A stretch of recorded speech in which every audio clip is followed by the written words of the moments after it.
সম্পর্ক বদলে গেল একটি পলকে। বৈষম্য বিরোধী ছাত্র আন্দোলনের নেতাদের সাথে এখন বিএনপির একটি দ্বৈরথমূলক সম্পর্ক দেখা যাচ্ছে।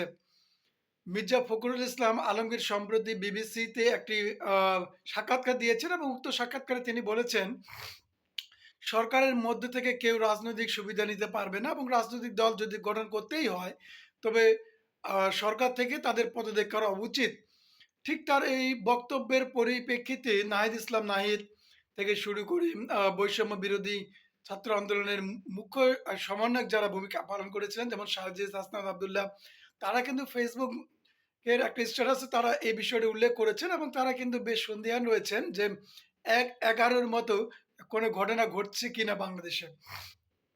অনেক রাজনীতিবিদগণ কিন্তু ১/১১ র মতো ঘটনা চান না। কারণ আপনারা জানেন যে বাংলাদেশ সেনাবাহিনী ক্ষমতা নিলে কিন্তু সমস্ত রাজনীতিবিদদের মুখোশ উন্মোচন হবে এবং আপনারা জানেন যে সেনাবাহিনী একমাত্র বাংলাদেশের দেশপ্রেমিক এবং সেনাবাহিনী সেনা শাসন আইনে চললে তারা ব্যক্তির স্বার্থ চরিতার্থ করার জন্য ক্ষমতায় গিয়ে নিজেদের লুটপাট, হ্যাঁ? থেকে শুরু করে নিজেদের ব্যক্তির স্বার্থ তারা কখনোই সেনাবাহিনীর নিয়ন্ত্রণে বাংলাদেশ গেলে তারা এটা কখনোই করতে পারবে না।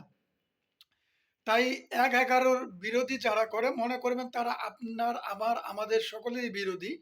বাংলাদেশের সেনা শাসন বাংলাদেশ স্বাধীন হওয়ার পর ২০২৪ সালের আগ পর্যন্ত সবচেয়ে নিখুঁত শাসন ব্যবস্থা ছিল ১/১১।